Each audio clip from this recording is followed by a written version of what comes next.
La verdad que el bloqueo sí está fuerte contra Cuba, porque los cubanos tenemos que luchar mucho para sobrevivir. Nos obstaculizan por todos los lados. Me afecta porque hay muchas personas sufriendo a mi alrededor y yo sufro con ellas. Creo que es algo que no hay palabras con que calificarlo. Muy malo, muchos años, mucho abuso.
El bloqueo desgarra, hiere en cada actividad de la vida de los cubanos y no deja de golpear ni un minuto. El bloqueo es una de las medidas de guerra de la administración norteamericana contra Cuba. Una de ellas, una de las que se instauró más rápido en un proceso de varios años, definitivamente. Me parece que el punto de partida tiene que ser la política agresiva que Estados Unidos ha desarrollado contra Cuba desde el mismo momento en que triunfa la Revolución Cubana el 1 de enero de 1951.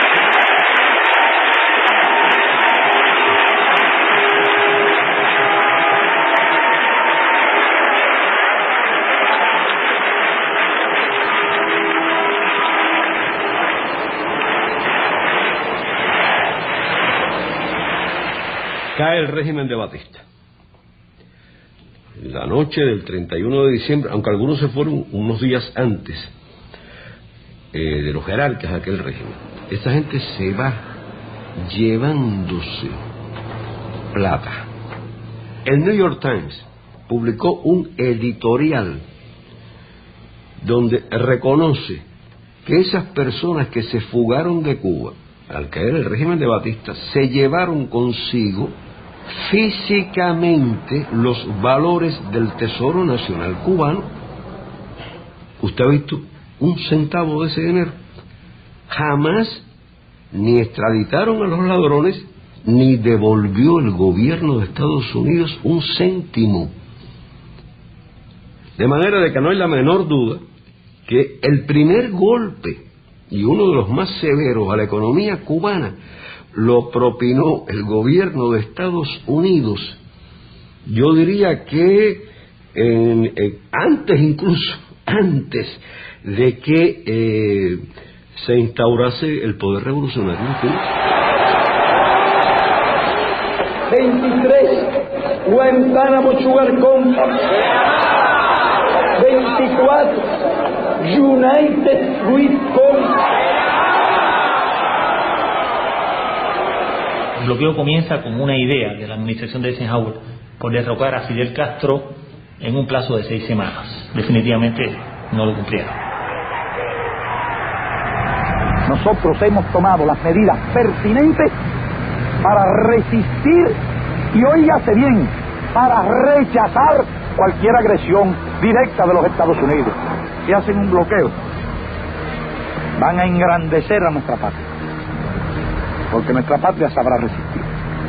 No hay duda que resistiremos cualquier bloqueo total.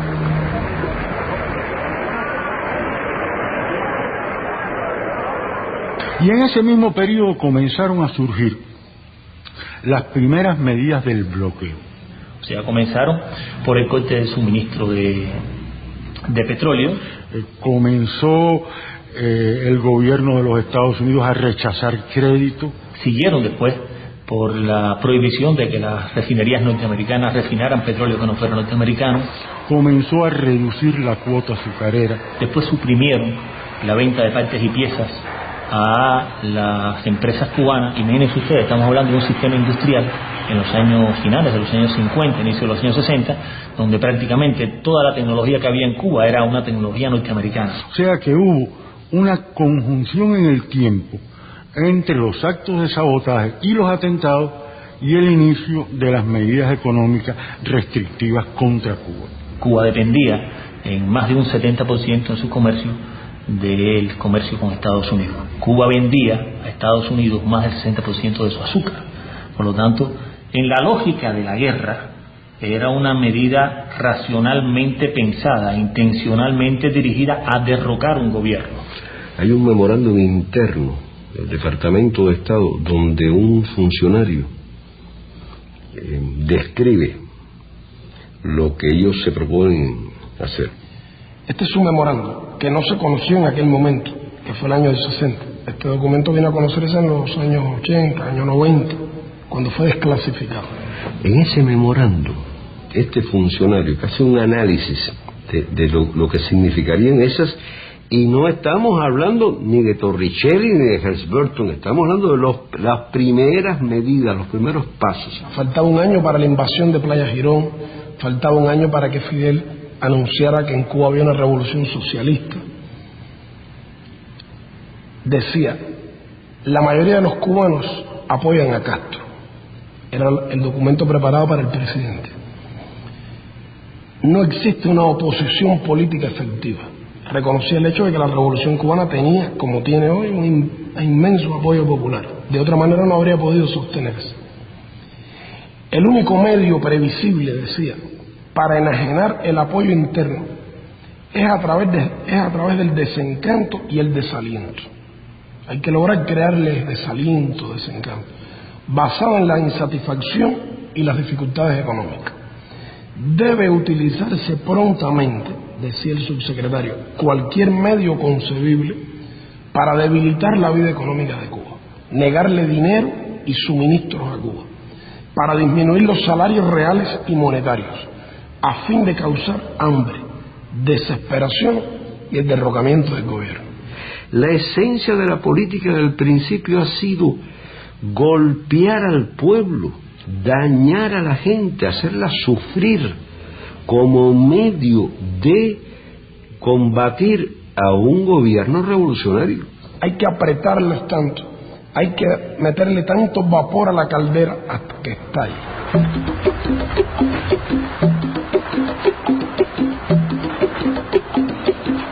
El bloqueo nos impide exportar a los Estados Unidos. Cuba no puede vender nada en los Estados Unidos.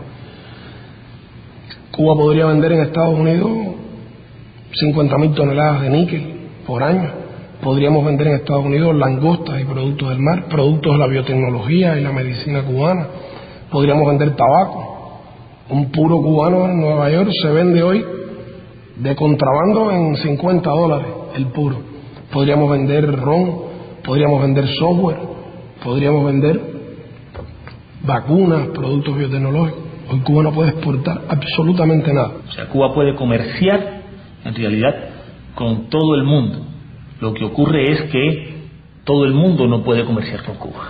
Nosotros adquirimos, por ejemplo, un producto en Argentina y esa carta de cambio, como quiera que se llame, no puede ser en dólares de los Estados Unidos, porque al llegar a un banco, ahí mismo el gobierno de los Estados Unidos la decomisa. Tiene que ser en otras monedas. El año pasado, un importante banco suizo, el banco UBS, Unión de la Banca Suiza, fue multado con $100 millones por el gobierno de Estados Unidos por aceptar una transferencia en dólares de Cuba. Entonces esas cosas hacen que sea un riesgo definitivamente, y que a Cuba le cueste mucho, y que Cuba tenga que ser muy disciplinada a la hora de establecer su comercio, cómo va a ser ese comercio. Por tanto, tenemos continuamente que coger nuestros dólares y cambiarlos a otras monedas. Y todos los años perdemos 50, 60 millones de dólares por cambio, por tasas de cambio. Ninguna compañía puede exportarle a Cuba un producto o un equipo si ese producto que esa compañía canadiense, francesa, alemana, japonesa, argentina, tiene más de un 10% de componentes norteamericanos. Cuba no puede comprar el avión Boeing, por ejemplo. ¿Por qué? Porque es norteamericano. Pero tampoco puede comprar el Airbus, porque el avión Airbus, aunque es europeo, la parte electrónica, la aviónica, es norteamericana. Todas las embajadas norteamericanas tienen dentro de su misión extenderle cartas a las compañías de esos países que comercian con Cuba y advertirles además de las sanciones a las que se arriesgan y amenazarlos además que en caso de una Cuba sin Castro y sin socialismo quedarían fuera de la repartición del pastel. La empresa Mercedes-Benz en Alemania o la Mitsubishi en Japón tienen que demostrarle al gobierno de Estados Unidos que el automóvil que intentan exportar a Estados Unidos en los metales con los que fue construido no contienen níquel cubano. Y hay unos inspectores del gobierno de Estados Unidos que van a las fábricas, revisan los contratos, averiguan dónde usted compró el acero inoxidable con el que empleó para este automóvil. En una empresa en Australia, van entonces a Australia y revisan si la empresa australiana que fabricó el acero inoxidable usa el níquel cubano. Y cuando usted le están diciendo que va a ser condenado, que no se le va a poder permitir vender en Estados Unidos, que sus ejecutivos no van a poder entrar en Estados Unidos, que los hijos de sus ejecutivos no van a poder entrar en Estados Unidos, pues definitivamente para un presidente de una compañía tiene que pensar esas decisiones. Así que el bloqueo es toda una madeja, es una guerra económica que no puede verse solo como un tema bilateral entre Cuba y Estados Unidos, que ya si fuera eso era grave, pero es que el bloqueo se aplica de manera extraterritorial. Por eso Cuba no pertenece al fondo, por eso Cuba no pertenece al Banco Mundial. Hay además órdenes explícitas a los funcionarios del fondo y del banco, que son instituciones que se rigen además por la cuota de participación de los países, y en ambos Estados Unidos tiene una mayor cuota, de que no se aprueban fondos ni programas para Cuba. El año pasado el Banco Interamericano de Desarrollo prestó en América Latina en condiciones concesionales $9.000 millones. Sin embargo, no le puede prestar ni $1 a Cuba. Eso está prohibido, absolutamente prohibido, no se puede discutir, y de hecho no se discute. Si Cuba hubiera recibido solo un 1% de ese dinero, habría recibido 90 millones. ¿Cuánto haríamos nosotros con 90 millones en materia de reparación de hospitales o construcción de carreteras o mejoría en el acceso a agua potable de nuestra población? Así que Cuba solo puede pedir crédito a otras instancias, créditos más caros, más costosos.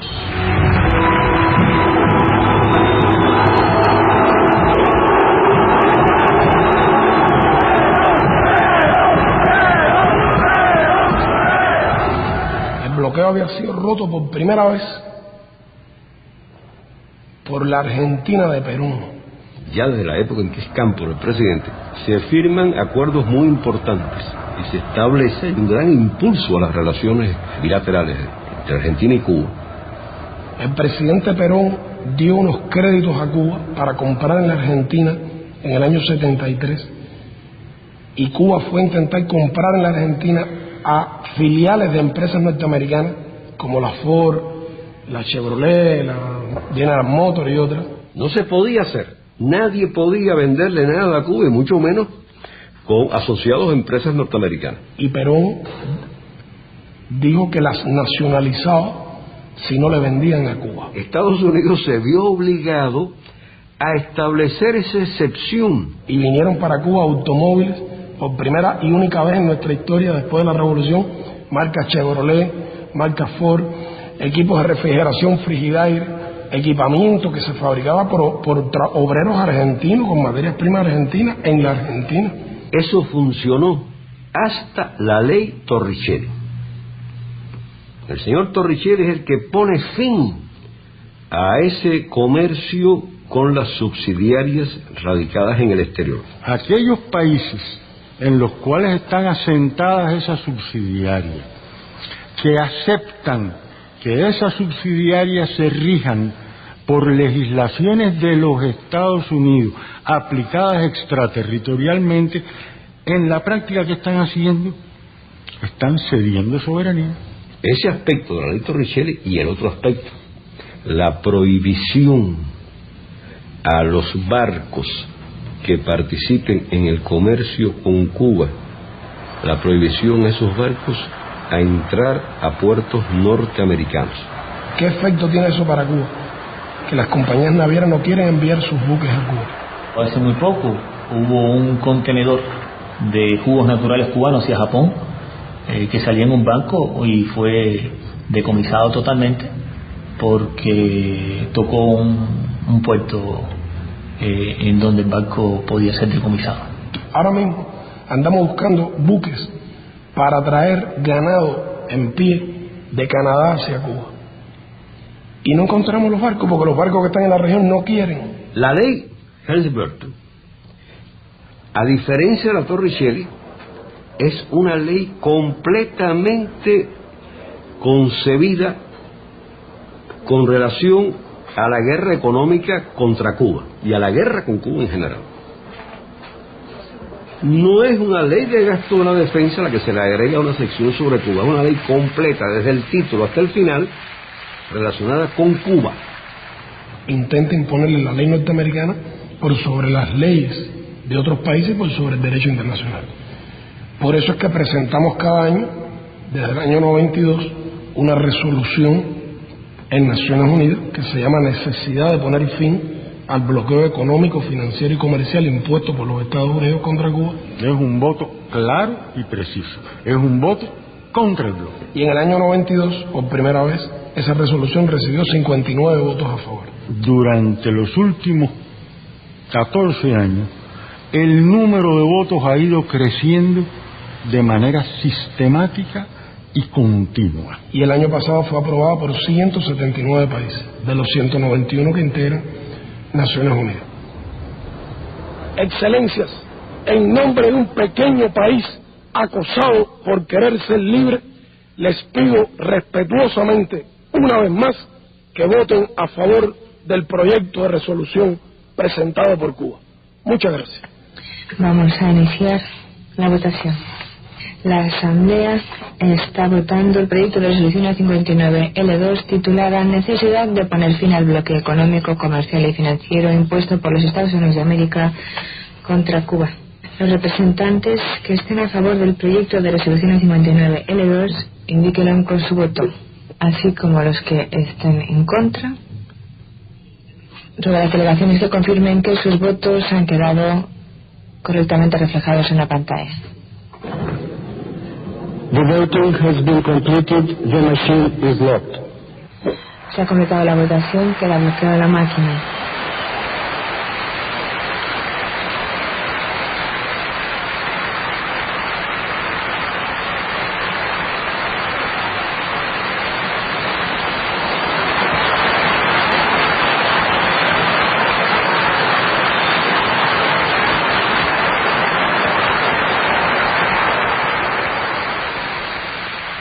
Que las resoluciones que aprueba la Asamblea General de Naciones Unidas son recomendaciones.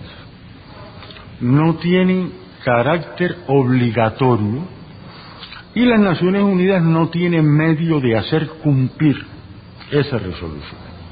Y en segundo lugar, el elemento político, que es, hablando muy en criollo, que a los Estados Unidos le importa un bledo las Naciones Unidas. Es una muestra de arrogancia imperial, de desconocimiento de un clamor internacional, de desconocimiento del derecho internacional. Lo único que le interesa es tratar de lograr unas Naciones Unidas que responda 100% a sus intereses. Mientras más ha crecido el rechazo dentro de Estados Unidos y en la comunidad internacional a la aplicación del bloqueo, más duro ha sido que el gobierno de Bush ha apretado las tuercas del bloqueo hasta límites desconocidos antes. Y yo creo que el bloqueo a nosotros es una cosa muy injusta. Que llegar a Cuba muchos medicamentos, equipos médicos, hacer negocio con otros países, desarrollarnos. Nos cierran todo. Y eso lo estamos sufriendo ahora con el problema este de la electricidad, que son horas y horas sin luz. Claro, primero ponemos lo que es la alimentación, pero todo lo demás también afecta, un par de zapatos, una ropita, cualquier cosa. Ahora mismo usted ve el transporte como lo tenemos. ¿Usted cree que el transporte debería estar así? No debía estar así. Pero ellos no lo dejan, ni una pieza no dejan comprar por allá afuera. Que mientras existe el bloqueo va a haber necesidad, miseria. Personalmente afecta lo que es el comercio y personalmente afecta a la familia de uno como tal. En las cosas como la medicina, que no hace falta a nosotros y por el medio del bloqueo tenemos que comprarlo con un tercer país. Y nuestro sistema social está dispuesto a pagar lo que sea con tal de curar al enfermo gratuitamente. No nos han vendido.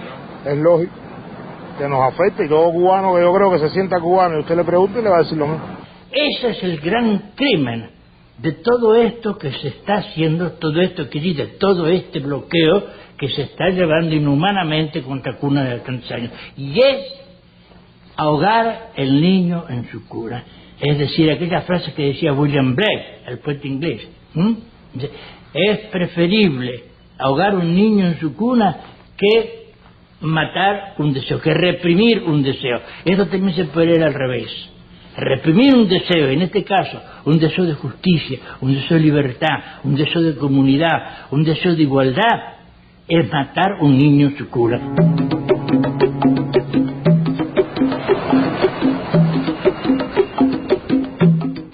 El bloqueo nos impide recibir turismo de Estados Unidos. Y el bloqueo, en términos prácticos, está violando la Constitución de los Estados Unidos, porque se prohíbe que los norteamericanos viajen a Cuba. El norteamericano que viaja a Cuba puede recibir penas de hasta 10 años de cárcel y $250,000 de multa. Construir 100,000 viviendas nuevas por año en Cuba es algo que podríamos hacer con 500 millones. La vivienda es el principal problema que tenemos los cubanos durante muchos años. Los últimos 15 años no hemos podido construir las viviendas que necesitamos. Tenemos que construir 100,000 viviendas por año durante 10 años, 20,000 de ellas en la ciudad para enfrentar ese que es el problema más grave. Hacer 100,000 viviendas lo podemos hacer con 500 millones.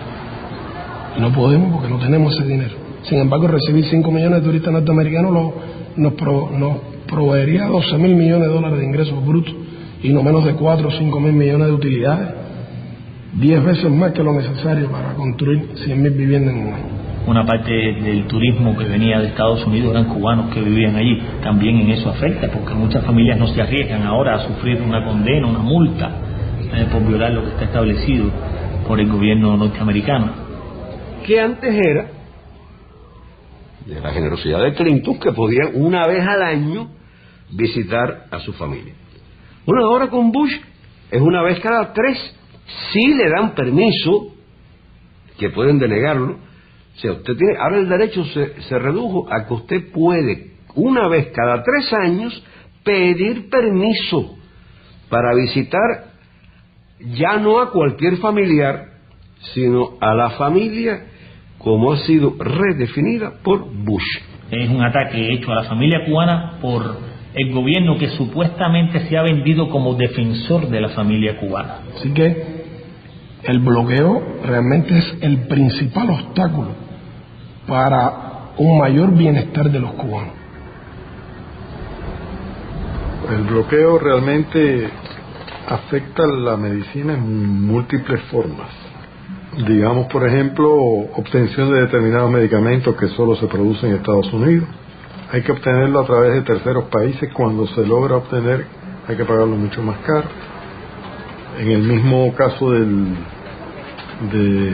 las enfermedades infecciosas, cuando sale un nuevo antibiótico o un producto para combatir un vector, por ejemplo, bueno, tampoco podemos obtenerlo. Conozco casos de gente muy desesperada cuando no ha tenido una medicina para aliviar el dolor de un anciano o para salvar a un hijo, etcétera. O sea, ha habido mucha mucha rabia, mucha desesperación, mucho sufrimiento, digamos, en la gente. Que haya pacientes que necesitan en un momento determinado un producto que no está en el país y que hay que mandarlo a comprar el norteamericano y no lo podemos obtener, y entonces se ve afectado ese paciente. Un equipo que uno quiera comprar en Japón, por ejemplo, si tiene componentes norteamericanos, no se puede comprar. Como ocurrió con una compañía canadiense a la que le compramos equipos médicos y después fue comprada a su vez por una compañía norteamericana y ahora nos niega las piezas de repuesto porque si no es sancionada por el gobierno de Estados Unidos.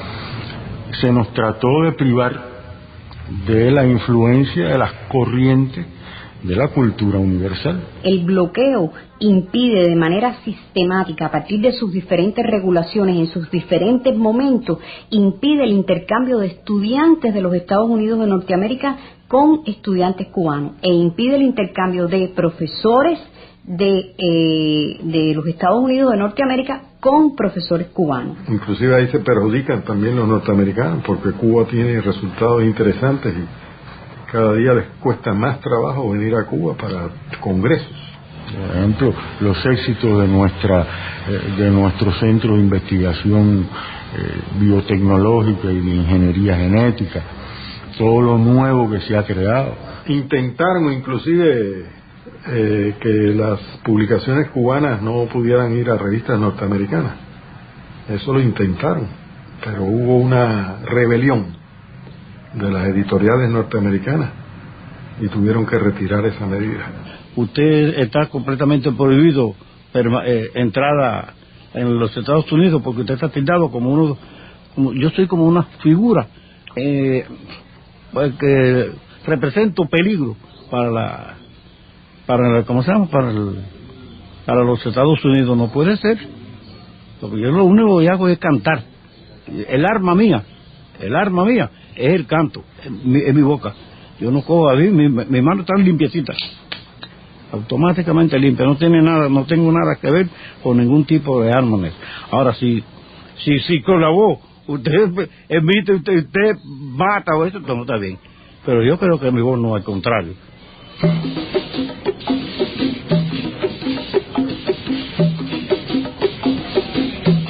Nosotros no queremos que la prensa nos defienda.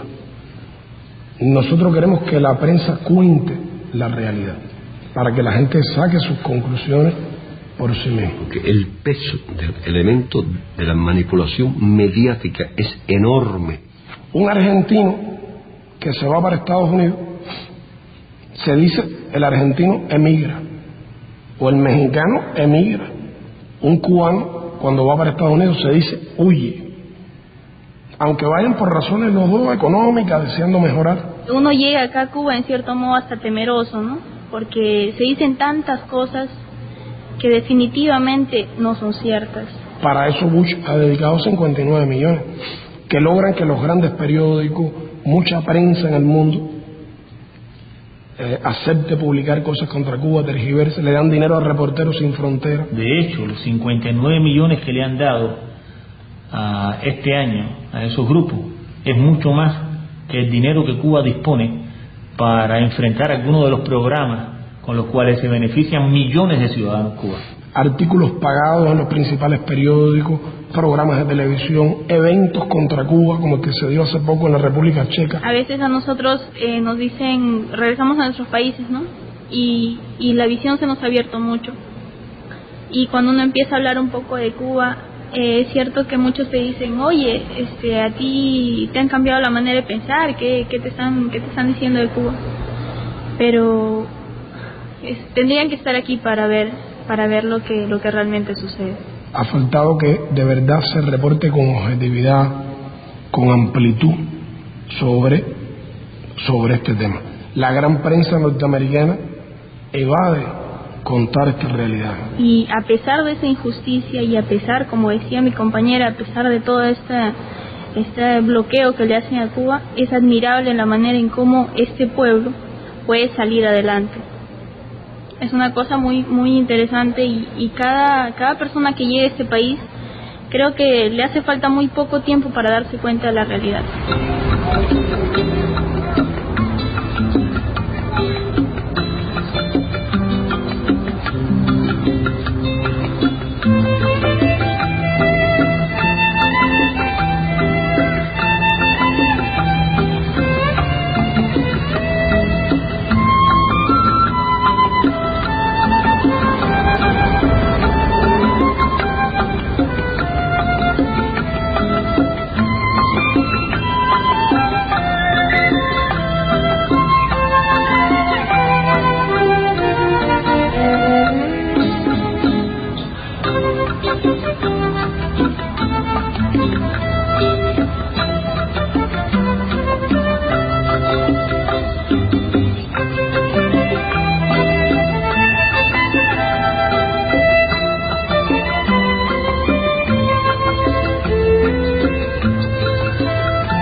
Yo me he reunido aquí con senadores, congresistas norteamericanos que han venido a Cuba defendiendo la política de la administración, pero han aceptado venir, y muchas veces, casi siempre hemos tenido una conversación más o menos en estos términos. Yo les digo, bueno, ¿por qué ustedes nos bloquean? Porque su gobierno intenta matarnos por hambre, por enfermedades, porque ustedes no reconocen nuestros derechos de pequeño país. Bueno, nosotros los bloqueamos a ustedes porque es que ustedes no son democráticos. En primer lugar, es una tontería, es una mentira, es un argumento carente de seriedad. Todo el mundo sabe, las Naciones Unidas, fuera de las Naciones Unidas, que Estados Unidos ha tenido y tiene excelentísimas relaciones con países cuyos gobiernos ellos mismos no describen como democráticos. ¿Y qué es lo que no les gusta a ustedes del modelo cubano? Bueno, no nos gusta que ustedes tienen un solo partido. Y bueno, nosotros creemos que si no hay más de un partido no hay democracia. La lista es muy larga de países donde no hay nada que se parezca al sistema occidental que ellos imponen como paradigma. ¿Cuántos partidos hay en China? Mire, China tiene un solo partido igual que Cuba, y sin embargo ustedes tienen relaciones, comercian con ellos. Bueno, pero es que China es un gran mercado. La lista es larguísima, y con todos esos países Estados Unidos mantiene excelentes relaciones. Pero mira, Arabia Saudita, ustedes critican a Cuba porque hay un partido, pero en Arabia Saudita no hay ningún partido, y hay otros países donde hay. Y en Arabia Saudita las mujeres no pueden manejar un automóvil en la vía pública. Bueno, pero usted tiene que comprender que es el petróleo, me dicen. Y relaciones, sobre todo en lo económico. Es que la política exterior de un país no puede fundamentarse solo en intereses, tiene que fundamentarse en principios. Es la diferencia entre ustedes y nosotros. Tiene que haber una ética. Ellos nunca le han preguntado a ningún país cómo se organiza a la hora de apoderarse de sus minas, de su petróleo, de lo que les interesa. Por tanto, ustedes no pueden venir a hablarnos de que ustedes quieren la democracia en Cuba, entre otras cosas porque ustedes no son precisamente un modelo democrático. Un país donde se necesitan $9 millones para ser elegido senador y más de 100 millones para ser presidente, no es un país democrático. Porque el sistema norteamericano realmente es para tontos. Sistema corrupto, carente de representatividad. El presidente se robó las elecciones una vez y se las robó la segunda vez, según muchos piensan. Y nosotros no aceptamos su modelo, reivindiquemos nuestro derecho a tener nuestro modelo, nuestras elecciones, nuestra manera de gobernar nuestro país. Una de las cosas más simpáticas que me tocó vivir acá, bueno, y más Alex una hora, fue que como yo soy padre de una cubana, y como ya vivo ya hace más de 5 años, me dieron la posibilidad de votar en la elección. Tú llegabas y vas a los lugares públicos, ¿entiendes? La bodega, y veías la bibliografía de ella, una cosa pequeña, de una hoja tamaño carta, donde tú veías simplemente las cosas que él había hecho en su vida. Y tú el día de la elección llegabas y votabas, se comentaba, se discutía, se analizaba de por qué este otro candidato, ¿entiendes? Todo eso, pero nada de que él anduviera por las calles paseándose, ni que el otro candidato anduviera por acá ofreciendo cosas, no, todo lo contrario. Ahora tenemos un delegado que él, digamos, hace muchas cosas por el bar, pero es un tipo que no deja su trabajo, que está todo el día trabajando y que llega después de cierta hora y te atiende en un lugar donde tú puedas hablar con él, o él va a ver cualquier problema que hay y te va a ver a la casa. Trata de mantener todo, digamos, organizado, todo bien. Si fuera una periodista norteamericana, estoy seguro que ya me habría hecho la pregunta, porque ellos repiten mucho. No, pero hay quien piensa que ustedes están muy contentos con el bloqueo, que ustedes no quisieran que lo levantaran. Ellos dicen, pretexto de los cubanos, Cuba está mal porque está mal administrada. Siempre yo les digo, y si es un pretexto, porque ustedes no nos quitan el pretexto, levanten el bloqueo y quiten el pretexto para que demuestre que nosotros no tenemos razón. Vamos a hacer una cosa, levántenlo por un ratico nada más. Un año, digamos, un año sin bloqueo, a ver quién ganó.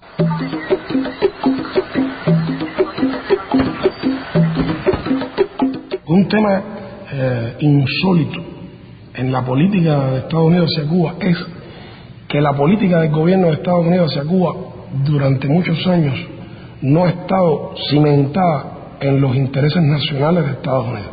Porque si Estados Unidos formulara una política hacia Cuba, bueno, no habría duda que fomentaría el comercio con Cuba, las relaciones. Las administraciones norteamericanas se han caracterizado, yo creo, en su historia por ser siempre muy pragmáticas. y manejan siempre esa filosofía de si no puedes vencerle, hazlo tu amigo, ¿no? En el caso de Cuba, ellos realmente lo han hecho siempre a la inversa. No han podido vencernos, pero no pueden ser nuestros amigos. Nosotros le hemos propuesto al gobierno de Estados Unidos colaborar en el enfrentamiento a las drogas, o en la lucha contra el terrorismo, o para evitar la migración ilegal, y el gobierno de Estados Unidos, aun cuando esto le conviene y es bueno para sus intereses, lo rechaza, porque teme la reacción de los grupos extremistas de Miami. Esa emigración reaccionaria que vive del negocio de la política contra Cuba ha sido un gran perdedor durante 45, 46 años. Siempre han perdido, teniendo centenares de millones de dólares, siempre han perdido. Y lo que ha ocurrido es que la política hacia Cuba ha sido secuestrada por estos grupos terroristas cubanos, grupos extremistas organizados en Estados Unidos, que son apenas 20 o 30 familias cubanas, pero que son las que tienen el dinero, no representan los intereses de la mayoría de los cubanos que han ido allí, que han emigrado por razones económicas, sino que son los antiguos batistianos, los antiguos dueños, los antiguos explotadores y torturadores en Cuba que se fueron para ahí y que tienen gran influencia. No hay que olvidar que el hermano del presidente de Estados Unidos es el gobernador de la Florida. Y entre otras cosas, una de sus fortalezas está en sus relaciones tan estrechas con la parte más reaccionaria de la emigración cubana. Financian, participan en las campañas, por ejemplo, de los 40 nuevos diputados republicanos que fueron elegidos en noviembre, 26 sabemos que han recibido dinero de los lobbies cubanos de ultraconservadores de Miami. Pagando, además, deuda que ese gobierno tiene contraída con esa parte tan reaccionaria de la emigración cubana en Estados Unidos, que vive del negocio de la contrarrevolución. Estos son los que están detrás de la redacción del plan de Bush para Cuba, que es, según dice al comienzo de su introducción, cuando lo presentan, es como un conjunto de acciones a tomar al amparo de la ley Helms-Burton para lograr los propósitos de esa ley. Este es un plan de subversión de Cuba, de destrucción de la revolución para después anexar a Cuba. La ley dice con todas sus letras que su objetivo es lograr el fin de la revolución cubana. Bush declaró: no estamos esperando que se vaya Fidel, estamos trabajando para sacarlo cuanto antes. Que después del fin de la revolución cubana habría lo que ellos llaman un periodo de transición, y después lo que ellos llaman una etapa democrática, y define por escrito, está puesto ahí en una ley del Congreso, requisitos para que el gobierno de Estados Unidos considere que ya no está el régimen de Castro, que ya hay una transición o que ya hay una democracia. El primero, el más importante, es el referido a las propiedades que fueron nacionalizadas en Cuba al principio de la revolución. Estados Unidos nombrará en Cuba, después que logre derrotar a la revolución, nombrar un gobernador para Cuba y convertir a Cuba en una provincia de Estados Unidos. Desarmar todo el país, quitarle las cooperativas a los campesinos, quitarle la finquita a cualquiera de esos más de 100.000 campesinos que recibieron su tierra por la reforma agraria. Bush ha dicho: nuestra política hacia Cuba es el cambio de régimen. Por supuesto, desaparecería la educación gratuita, la salud, todo eso está explicado en el plan de Bush. Todo eso es violatorio de la Carta de Naciones Unidas, violatorio del derecho internacional. Un gobierno, por poderoso que sea, no puede arrogarse el derecho de cambiar las autoridades de otro país.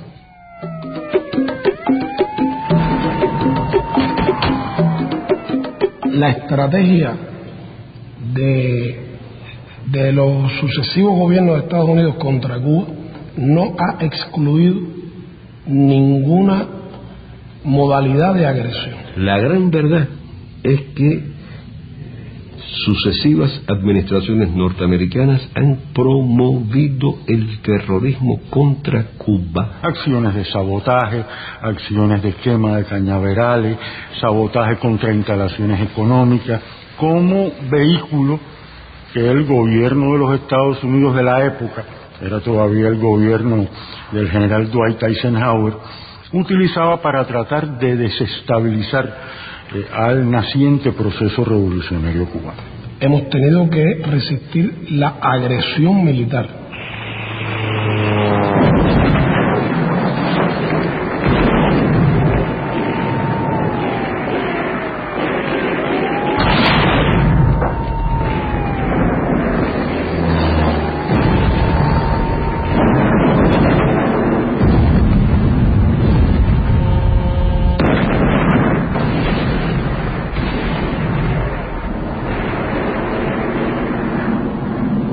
Cuba está a minutos de la acción de la Fuerza Aérea, de la cohetería, de las unidades militares norteamericanas. Desde Estados Unidos han venido lanchas artilladas que han disparado contra poblaciones civiles en Cuba. Hemos tenido que soportar la guerra sucia, la organización por la CIA de bandas armadas que operaron en Cuba entre el año 60 y el 67, en que logramos derrotar, que llegaron a tener miles de hombres armados que asesinaron campesinos, asesinaron a jóvenes que habían ido a alfabetizar a las montañas y a las zonas rurales de nuestro país, estudiantes casi niños. En ese momento se creó la más grande estación de la CIA que ha existido nunca. Funcionó en Miami. Miles de cubanos fueron allí entrenados en técnicas de demolición, de sabotaje. Hubo el intento de asesinar al Che tirándole con una bazuca en el momento en que fue a intervenir ante la Asamblea General de Naciones Unidas en diciembre del 64. Otra vertiente más cercana es el apoyo, la financiación, el suministro y el aliento que desde el territorio de los Estados Unidos se ha realizado hacia grupos terroristas, tanto dentro de Estados Unidos como en otros países, para que actúen contra Cuba. Manos asesinas colocan bombas incendiarias de fabricación Yankee en el Encanto nacionalizado, un centro de trabajo en el que ganan su sustento miles de familias cubanas. En el mismo centro de La Habana, poniendo en peligro gran número de hogares cubanos, provocan un incendio de grandes proporciones. No les importa la vida de niños, mujeres y ancianos. Con estos actos de barbarie, el imperialismo yanqui pretende destruir nuestras riquezas nacionales y paralizar la producción y promover la escasez. Estuvo la voladura del buque La Cubre, donde murieron más de 100 personas, incluidos marineros franceses y belgas.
Por la soberanía, Estados Unidos por la intervención, Cuba por la cultura, Estados Unidos por la ignorancia, Cuba por los alfabetizadores asesinados, Estados Unidos por los asesinos. Ahí hay crímenes que fueron transfronterizos, que ocurrieron más allá de las fronteras nacionales, y unos cuantos en Estados Unidos. Mi hermano Eulalio emigró a Estados Unidos alrededor de los años 61, 62. Como emigraron muchos cubanos, formó parte del Comité de los 75, que fue un grupo de 75 cubanos, que fue una de las primeras visitas que hubo en nuestro país para lograr precisamente este acercamiento y la reunificación familiar y esta lucha de apoyo en Estados Unidos contra el bloqueo. Comenzó a recibir muchas amenazas y finalmente él es asesinado el 25 de noviembre de 1979 por Omega 7. Se organizaron más de 600 planes para asesinar a Fidel. Ha habido lucha biológica, agresiones en el terreno biológico, epidemias introducidas en el país contra las plantas, contra los animales. La epidemia de dengue hemorrágico, introducido con un virus de laboratorio. En menos de 3 años, 5 graves plagas y epidemias han azotado a nuestro ganado, a nuestras plantaciones y, lo que es peor, a nuestra población. La fiebre porcina, el moho azul del tabaco, la roya de la caña, el dengue hemorrágico y, por último, la conjuntivitis hemorrágica, que han causado considerables daños materiales y humanos. En el año 81 entra en Cuba, en forma no natural, el dengue 2. Este dengue 2 aparece simultáneamente en 3 lugares de la isla a 300 kilómetros uno de otro. Y se produce una gran epidemia de dengue hemorrágico, fuera de todo contexto epidemiológico de la región de las Américas, en donde prácticamente en toda la historia solo 60 casos de dengue hemorrágico se habían reportado en las Américas, y la epidemia cubana se reportaron 10.000 casos de dengue hemorrágico, con 158 muertos, de ellos 101 niños y 57 adultos, y un costo económico de $103 millones en 4 meses, pero logramos controlar la epidemia. En los años 90 comienza todo un complot para destruir el turismo hacia Cuba, que crecía en aquellos años. ¿Por qué vía? Por la vía de poner bombas en los hoteles. En el instante en que yo me percaté de que ya no había nadie, me levanté y me dirigí a poner el explosivo. Llegué, entonces me acerqué como que iba a pedir algo por si la gente me observaba allá, y me senté a ver si salía el bartender. Él no estaba en este momento acá, entonces yo ya traía abierta la maleta con el explosivo enfrente. Lo único que hice fue observar para los lados y disimuladamente saqué el explosivo y lo metí acá y le di vuelta, lo metí y le di vuelta acá. No es solo acabar con la revolución cubana causando hambre y desesperación al pueblo cubano, pero además también matando gente inocente. Hay miles de familias cubanas que perdieron un familiar. Más de 3.000 cubanos han muerto víctimas de acciones terroristas a lo largo de todos estos años. Eso es lo que se llama terrorismo internacional, que existió y que existe, que nació del patrocinio de determinados sectores norteamericanos, en los cuales los Bush ocupan un lugar privilegiado. En septiembre del 98 arrestan a 5 compañeros cuya misión fundamental en la vida era precisamente enviarle a Cuba esas informaciones, esos datos que hubieran podido ayudar a frustrar las acciones terroristas. El gobierno norteamericano conoce que existen porque Cuba le ha entregado información detallada de quiénes son, dónde radican, qué hacen, qué organizan. Sin embargo, nunca han hecho algo por protegernos, lo ignoran realmente. Nosotros cumplimos con el FAA. De hecho, yo me reuní con el director del FAA local de aquí, de Miami, el día anterior, y le expliqué que íbamos a ir en aguas cubanas, y él nos recomendó que usáramos toda la discreción nuestra y no romper ninguna ley americana, y nosotros con eso cumplimos. crees que, o sea, tú estás convencido que no violaste ninguna ley americana? Yo creo que no, ninguna. ¿Y cubana? Esa no me importa. Estados Unidos miente cuando habla de una supuesta lucha contra el terrorismo. El gobierno de Estados Unidos transmite con emisoras de radio y con emisoras de televisión desde Estados Unidos, desde aviones de la Fuerza Aérea, tratando de borrar las estaciones cubanas, es decir, violando nuestro espacio radioeléctrico. La llamada Radio Martí y la TV Martí, esos dos engendros. Que tú tratas de oír la emisora cubana y oyes una transmisión desde Estados Unidos donde dan consejos prácticos para incendiar tu fábrica sin ser descubierto, donde alientan la violencia, donde alientan el asesinato, donde le dicen a la gente por radio continuamente: el problema de Cuba se resuelva si logramos matar a Fidel. Imagínate, terrorismo mediático.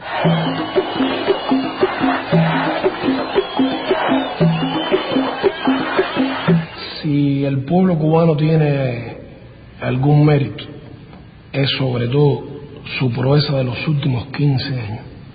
Porque durante los primeros 30 años de la revolución teníamos el bloqueo, pero teníamos las relaciones con la Unión Soviética, los países socialistas. Ellos compraron nuestros productos, ellos nos vendieron lo que Estados Unidos nos negaba, ellos nos dieron crédito, nos permitieron acceder a tecnologías que muchas veces eran tecnologías más atrasadas, gastadoras de combustible, pero bueno, eran las que podíamos, y así fuimos desarrollando nuestro país.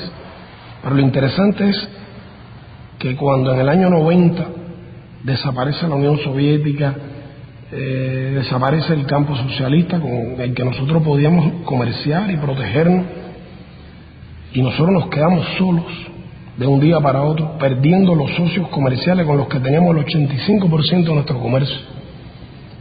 Entonces sí, Carolina, se probó si esta era una revolución verdadera con apoyo popular. Y en cuestión de horas, este país cayó en una situación muy difícil, que es lo que llamamos el periodo especial. Entre el año 89 y el año 93, en 4 años, el Producto Interno Bruto de Cuba cayó 35%.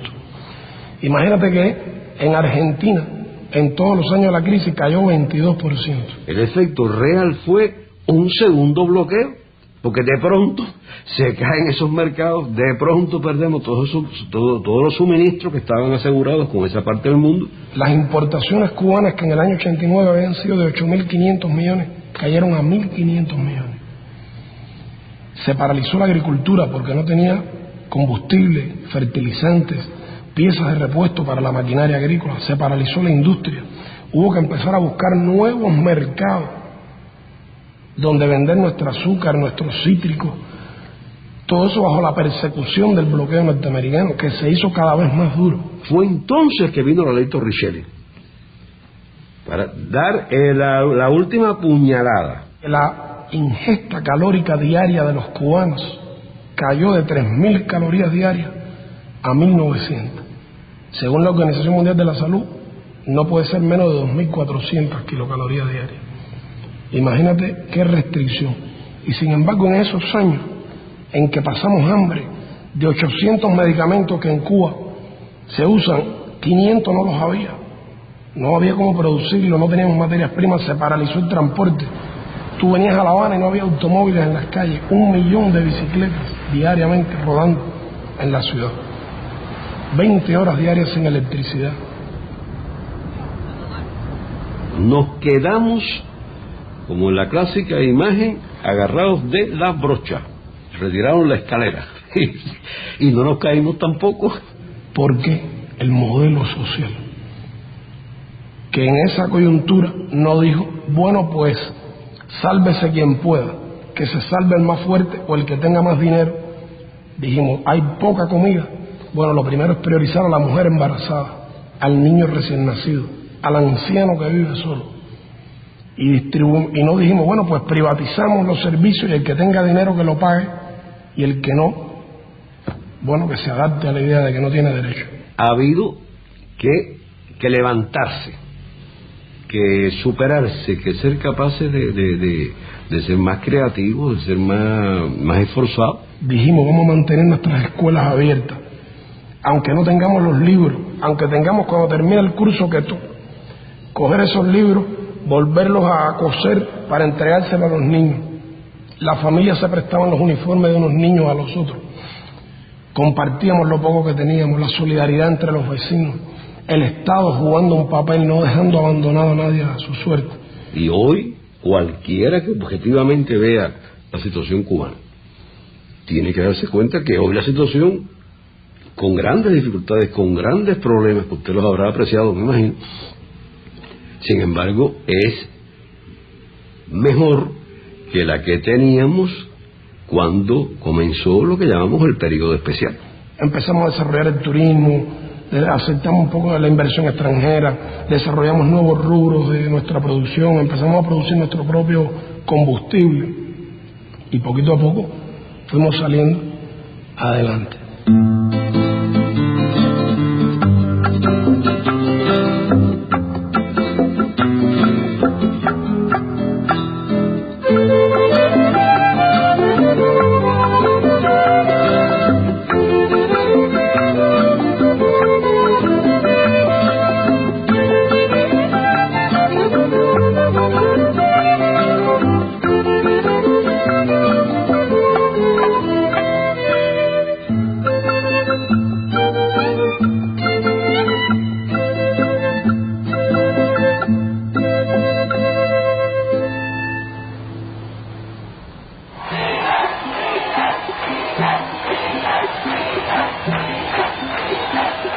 Después de la caída del campo socialista, Cuba tuvo que transformarse profundamente, tuvo que hacer cambios radicales en su economía y tuvo que empezar a conducir la economía de otra manera.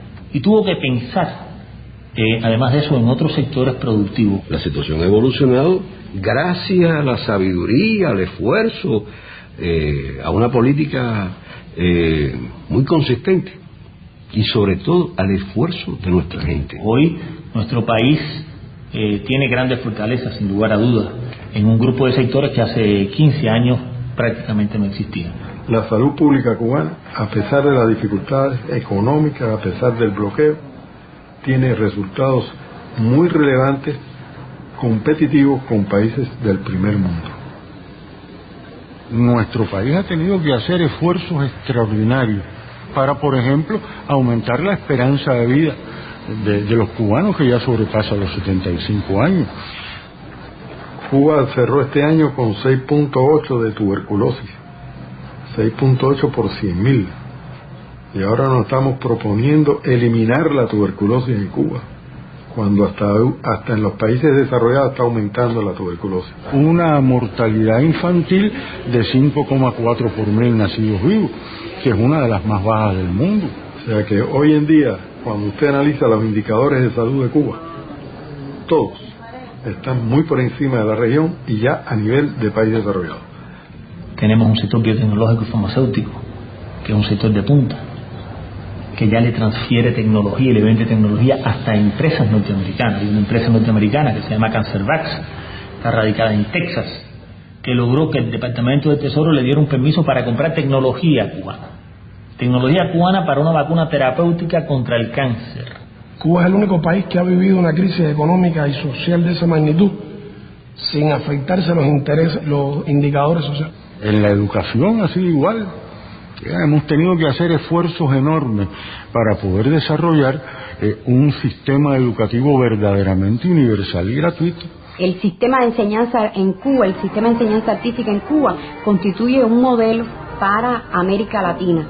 En pocas instituciones en el mundo vinculadas a la enseñanza artística tienen en un mismo espacio, como lo tiene el Instituto Superior de Arte, todas sus manifestaciones artísticas. Debo recordar que más de 40.000 jóvenes de 120 países se han graduado en Cuba en las universidades y las escuelas cubanas, 30.000 de ellos africanos. Ahora mismo estudian en Cuba más de 16.000 jóvenes becados gratuitamente. La escuela cubana son aulas de 25 personas los máximos y hay un microscopio para cada chico, o sea, eso está garantizado. Y saber que esas clases personales no solamente son para nosotros que somos extranjeros, así se le da también a la escuela cubana, algo que bastante fundamental y me parece que vale la pena destacar a pesar del bloqueo. Y bueno, le hemos ofrecido a esos jóvenes estudiar en Cuba, son hijos de familias pobres, de 80 etnias indígenas distintas de América Latina. De esos 16.000 jóvenes, más de 10.000 estudian la carrera de medicina. 1.500 se graduarán este año como médicos en nuestro país.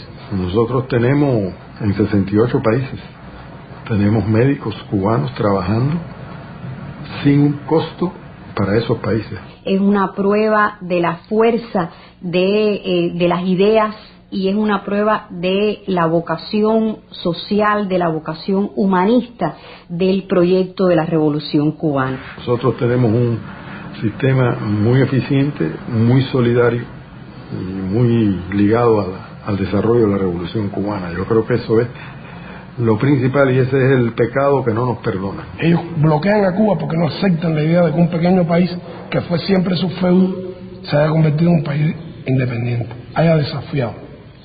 Bloquean a Cuba porque de alguna manera Cuba es un símbolo de luz. Cuba es la idea de que se puede ser un país distinto, independiente, un país solidario. Solamente quienes viven este proceso desde dentro pueden tener la justa dimensión de la cantidad de energía que ha sido necesaria para que todo esto pueda desarrollarse. Pero le hemos dado a la gente sentido de la dignidad, orgullo nacional de tener nuestra cultura, hablar nuestro idioma, tener nuestras instituciones, haber hecho nuestra constitución por nosotros mismos. En un país que era una colonia norteamericana, donde los soldados de Estados Unidos se retrataban orinándose en la estatua del héroe nacional cubano, donde el embajador de Estados Unidos decidía el presidente que sería elegido y donde las compañías transnacionales norteamericanas dominaban toda la economía de nuestro país. Tenemos defectos como cualquier ser humano, pero tenemos esa característica que nadie más ha podido desarrollar y tampoco hay que enorgullecerse de eso. Los demás pueblos no han tenido la oportunidad de tener que soportar un bloqueo de 45 años y después que se les caiga el amigo y tener un periodo especial de otros 10 en que hay que inventar y que hay que crecerse mucho para sobrevivir. Cuando Fidel se para y explica, la gente sabe que no miente, sabe que no tiene una cuenta secreta en un banco extranjero, saben que nosotros no nos robamos la plata del gobierno, ni vendemos y traficamos influencia para recibir beneficios materiales. La gente en Cuba sabe que cuando se va la electricidad, como ahora que tenemos dificultades y se nos va la electricidad, se va también a las casas de los ministros.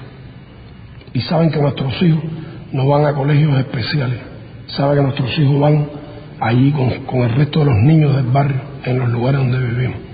Y la gente sabe que sin igualitarismos que no tendrían sentido, pero con una gran austeridad, el gobierno, los que tenemos responsabilidades, trabajamos para la gente y no consideramos los cargos públicos que tenemos una prebenda o un derecho que nos viene, sino una responsabilidad, una oportunidad de servir a nuestros compatriotas. Y tenemos autoridad moral. Ese es nuestro secreto. Tenemos capacidad de pedirle a la gente un esfuercito más, que ya la luz se ve casi al final del túnel. Lo que debemos es de unirnos, todos los pueblos del mundo, ¿usted entiende? Y gritar a la vez que nosotros lo que queremos es la paz, sobre todo. Nosotros necesitamos la paz. Viviendo nosotros con la paz, hay de todo, se consigue todo. Con una dosis de ilusión, si tú quieres una palabra más linda, más justa, con una dosis de sueño enorme, poniendo junto todo eso, haciendo todo eso una especie de gran, ¿cómo te diría?, de un aquavite, de un agua de vida, haciendo que todo eso arda de alguna forma, es que va a surgir en cada uno de nosotros la solución o la posible solución para ese momento y para esa circunstancia. El bloqueo se gana fundamentalmente con la fortaleza de la revolución y con la solidaridad, lógicamente, de los países del mundo, ¿no? Y no tengo duda de que el bloqueo será levantado y que si no somos nosotros, nuestros hijos, nuestros nietos verán a su país desarrollado y libre sin la presión del bloqueo. Si nosotros los cubanos no queremos este sistema social, este gobierno, es un problema nuestro. Nosotros somos los que tenemos que luchar por mantenerlo o luchar por quitarlo. Pero que en este caso el imperialismo norteamericano se ha arrogado el derecho de creerse los tutores del mundo, los que dirigen la política del mundo. Yo quito y pongo al gobierno que me beneficie. Pero hay una realidad histórica. Ser diferente es un precio costoso. Y Cuba lo está pagando, lo tiene su premio. Precisamente por resistir tanto, la gente no quiere, no respeta. Hay que luchar. Si usted no lucha, no puede llegar a tener lo que usted quiera tener. Además, ¿qué sistema político tú me quieres imponer a mí como América Latina? Si en 100 años, ¿qué progreso tiene América Latina? Más pobreza, más subdesarrollo, más miseria, los niños no van a la escuela, usted lo ve en los vertederos buscando comida, usted lo ve en la calle limpiando zapatos en horario de clase. Entonces, ¿qué modelo social tú me quieres imponer a mí? Si es que yo estoy mirando, no sirve. Aquí el gobierno ha hecho cosas casi imposibles de hacer por salir adelante. Pero bueno, aquí estamos, con bloqueo y sin bloqueo, aquí estamos y seguimos para adelante. Porque no dejaremos que nos opriman ni nos destruyan por nada del mundo ni por nada. Y para adelante y con respiración hasta adelante. Y los pueblos poco a poco se van despertando. Y poco a poco la independencia y la integración de América Latina va a llegar. Más temprano que más tarde, pero va a llegar.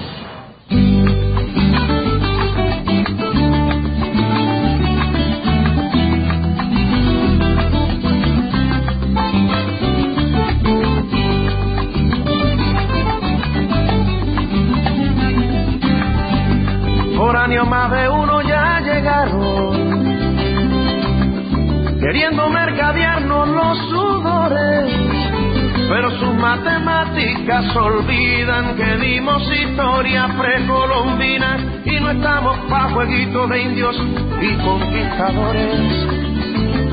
Agradecidos de lo que acompañan, limpieza de alma con o sin bolsillo, y nos valoran por horas de compañía, de esperanza o de consuelo, sin importar las millas, horas de vuelo. Boca a boca se propaga este galeón. Es el precio de vivir de este lado del bloqueo. Ni mejores ni peores que los demás, sin más gloria que tenernos todavía. Seguimos saludables de amistad, haciendo de la lágrima alegría. Pasamos de apariencia de extranjeros a la confirmación de nacionales. Para aclarar la duda de este verso, guajiros serios y heterosexuales. Por si las moscas.